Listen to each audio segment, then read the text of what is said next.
Pinatiyak ni Gov. Manuel Mamba sa mga miyembro ng Provincial Development Council o PDC Executive Committee o EXICOM na dumaan sa mga Development Council sa mga lokal na pamahalaan ang mga ipinapatupad na proyekto sa lalawigan. Binigyang diin ni Gov. Mamba sa pagpupulong na ginanap sa GEO Conference Hall, Capitol Main Building, Tuguegarao City noong Martes kasama ang mga miyembro mula sa Sangguniang Panlalawigan ng Cagayan, Provincial Engineering Office, Social Welfare Office, Budget Office, Provincial Disaster Risk Reduction Management Office at Provincial Planning and Development Office. Ayon sa ama ng lalawigan, mayroon naman ng mga proyekto sa mga bayan at lungsod na hindi dumaan sa MDC, PDC o RDC na ipinapatupad at sa halip na makatulong ay mas lalo pa itong nakakaperwisyo. Samantala, pinag-usapan din sa pagpupulong ang mga nakatakdang ipapatupad ng mga proyektong water system at communal toilet particular sa ilang coastal barangays sa lalawigan, maging ang pagkongkrito sa mga farm-to-market road at barangay road. Tinalakay rin sa PDC EXICOM ang patungkol sa Collective Negotiation Agreement o CNA at Service Recognition Incentive o SRI at gratuity pay para sa mga empleyado ng pamahalaang panlalawigan ng Cagayan, reprogramming ng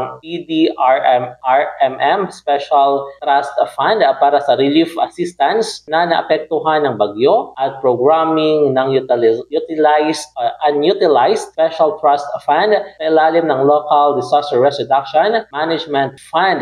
Mula dito sa Cagayan, M. De La Cruz para sa Radyo Alternatibo, Balita Nationwide.